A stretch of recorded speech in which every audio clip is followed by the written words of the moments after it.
And that, of course, is the backdrop with which the South African Municipal Workers Union is engaging SALGA for a wage increase. They have, of course, entered the first round of those negotiations where some presentations have been made, counter proposals have also been made. Now, the unions are saying the 3.75% wage offer that the employer is offering or proposing is actually mockery, especially to their members, and they will not even consider taking it to their member, considering, of course, rising cost of living, inflation, and other issues that need to be taken into consideration. The union's Dumisane Magagula joins me now for more on that conversation. But Magagula, good to have you, and thank you very much for your time. The first round would have happened from the 15th to the 26th of July. What did you outline as the basis for your demands for a wage increase? Yeah, thank you very much, and good evening to your viewers as well. As Samwu, we made quite a number of demands which we thought were reasonable demands, and underlying all of our demands is to make municipalities effective, to make sure that workers are out in the streets delivering services, and we made a demand for a 15% increase. We demanded that the municipal workers should be provided with serviced stands so that they build their own houses, because quite a large number of municipal workers do not qualify for RDP, and they also don't qualify for bonds. And those who do qualify cannot afford, but they can be able to start to build their own houses if they are allowed service stands. We made a demand for a paternity, maternity, and adoption leave of 6 months. We made a demand for a 70-30 medical aid contribution, where the employer contributes 70% and municipal employees 30%. But after the second round of the negotiations, which was held in the second week, being the 19th to the 26th, we came back with lower demands that we call a fallback position. We are now at a demand of 8%, which we believe that municipalities will be able to afford. We are now back to 60-40 on medical aid, with the employers contributing, as currently they are, the 60%, and employees 40%. Yeah. I was about to say 15% might be looked at quite high compared to, of course, the last point would have been 5.4% in terms of that 3-year agreement of 2021 up to 2024. Now you would be coming and saying 3 times as much. How would you have weighed the affordability of your wage demand? Yeah. Look, we always view a salary increment as an adjustment to a living wage. And for municipal workers, we have said after the second round, we want to align to CPI, but also look at what is the real increase. And we believe that over and above the current 5.1 to 5.2 CPI, there will be a real increase if we are at 8%. And we have been very amenable. We're just disappointed that SALGA has not been amenable. SALGA has actually given us a slap in the face with a 3.3 increase, which after 9 days of engagement, they only increased up to 3.75. And we believe that they have not given us they have not given us an equal movement as much as we have moved to a much lower demand. You got a 7% in the water sector. Compared to that particular sector, why do you believe the 8% is likely a possibility in the municipal sector? Well, when you look at an increase, you must look at it in totality. In the water sector, they have agreed on 7%, but they also have a housing allowance, which all workers in the Amanzi sector, in the water boards, are eligible to a housing allowance of more than 3,500 rands. Now, that means that their increase must be viewed in that light, that they also get a housing allowance. Whilst in the municipal sector, there's no housing allowance. There's a homeowners, they only give an allowance to those who have a bond, and that allowance is a meager 1,066 rands. So most of the employees are not even able to afford housing. So this 8% needs to take into consideration such facts if you want to compare it with the water sector. Coming from the second round, are there areas of possible agreement? Yeah, look, we have already identified one area where we say we are in agreement, and that is that the benefits will be linked to the across-the-board increase. We have not agreed on other areas. For example, SALGA wants to say we should have a 5-year agreement, which we have rejected. SALGA wants to say 66 to 157 municipalities will not be part of the collective agreement. We have rejected that, and we believe that SALGA needs to go back and refresh their mandate, because all municipalities have budgeted for an increase, yet they come to the bargaining chamber and they say that municipalities 157 are not ready to implement the salary wage. So they are not true to mandate. They are not doing the job that they should be doing, representing municipalities. They seem to be representing their own jackets, which is not going to assist us. Did you have a look at the financial records of the municipalities? How are they performing revenue collection-wise, availability of surpluses and so forth, and what this impact of the wage bill is going to look like? That's where we start. When we put together our demands, we look at what have the municipalities actually collected and what are the municipalities budgeting and what is the actual standard that they are given by Treasury. Yes, most of the municipalities have not reached the standard of Treasury, but municipalities are collecting revenue. But unfortunately, with the revenue that they collect, most of it they use on private companies.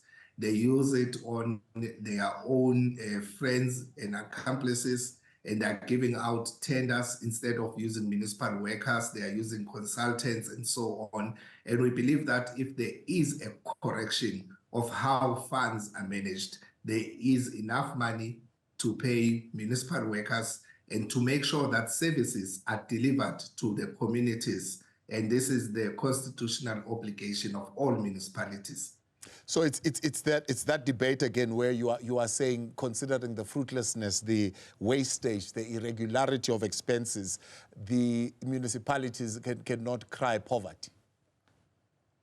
Exactly. They cannot cry foul. They can't say they are distressed financially. They should be correcting these things that we have raised over and over again. There's no consequence management. There's mismanagement in municipalities. There is corruption ongoing. All those things, they must be brought to book, and municipalities should be able to deal with their finances in a fair manner and in a manner that is fair to those that are paying for services and are expecting services to be delivered. A wage increase of 8%, would that still be within the target range set by Treasury? Municipalities have budgeted more than what SALGA is offering. SALGA is offering 3.75. There is no single municipality that has budgeted 3.75. 8% is well within the target range, given the fact that we are very lean on allied demands. So if you take that into consideration, 8% covers, and it will be able to be afforded by all the municipalities. In fact, while we were running the wage negotiations, some municipalities were making announcements that they are ready to pay salaries. Some have come out and said we are ready with a 5.1. Municipalities have budgeted more than even the 5.1%. Some of the municipalities have said we are ready to provide stands to our employees, and SALGA comes and says, no, that's a no-no, that cannot be done. So we are also saying to our members, we are going to the third round. They need to get ready. If it comes to push, by the second or third day of the third round, we will be declaring a dispute if SALGA does not move substantively. And it means that we will bring all the municipalities to a halt until our demands are met. Are you at a point where with other unions you've now formulated a single joint demand? That's exactly where we are now. All the unions represented at the SALGBC, the Local Government Bargaining Council, we are presenting joint demands. Let's talk to then this other issue that we started off with. I mean, the question of this dissolving municipalities or not dissolving them, as suggested by the Minister of COGTA. What's your take on that? Look, given our experience with municipalities, I think we just have a challenge with the announcement of the minister, because he speaks to an administrative problem and he seems to be saying that the answer is that the solution lies with politics. Now you want to change a set of politicians that have failed, and you bring in a new set of politicians because of political reasons that you may have. It's only a political expediency to say an administrative problem will be solved by changing politicians whilst you still have the same administrators. What we need to do is to look at what does the Constitution say when you want to dissolve a municipality. There are requirements that must be met for a municipality to be dissolved. However, we believe that these municipalities that are ailing municipalities that are ongoing as municipalities that are not well managed, something needs to be done. They need to be corrected. They must be brought to book. Administrators that are not doing their work must be charged and they must be taken out of those municipalities.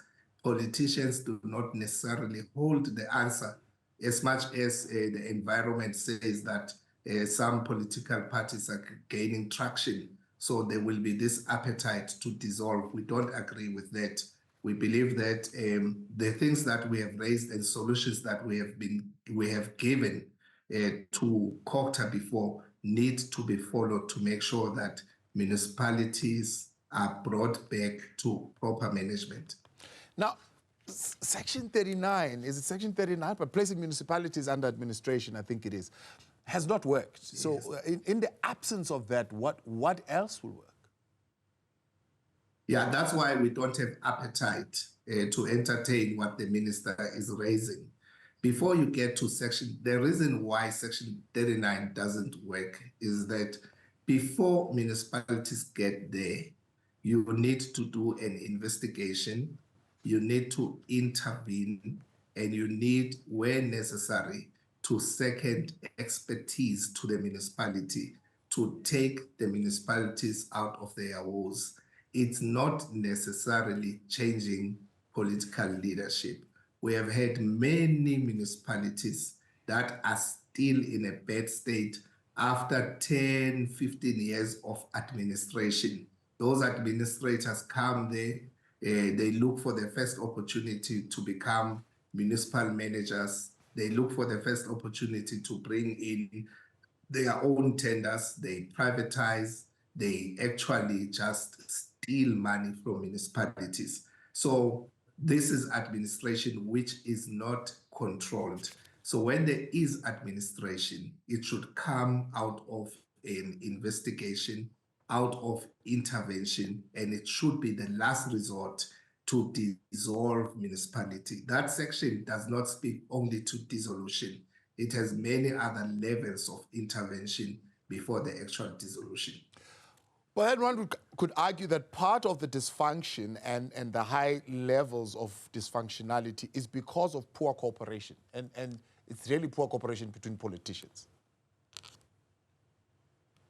Yeah, not only cooperation between politicians, but also there is a lot of interference, political interference, which is why we don't believe that politicians may hold an answer, where they interfere and force administrators to disregard the MFMA, which is the Finance Management Act, to disregard rules and procedures and do whatever pleases a politician.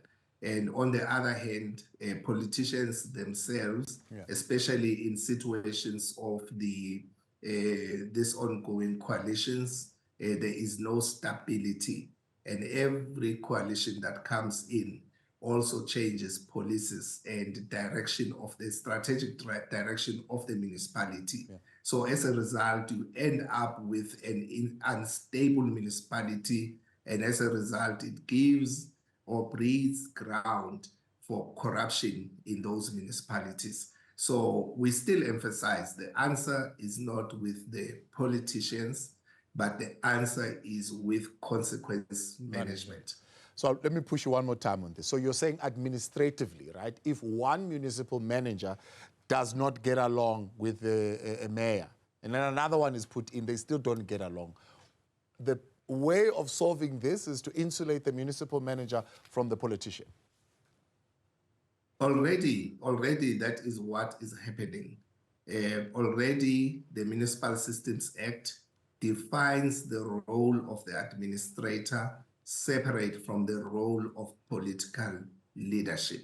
Political leadership deals with governance, and they take policy decisions in the municipality. The administrators implement, they are in the executive, so they execute those decisions. Personal matters are one thing where a certain personality does not get along with another personality. There should be another way to resolve that besides dissolving the municipality. But Magagula, I appreciate your time. Thank you very much for coming on and your interventions tonight. That is speaking on behalf there of Samwu on the question of the wage negotiations. Round 2 now heading into round 4.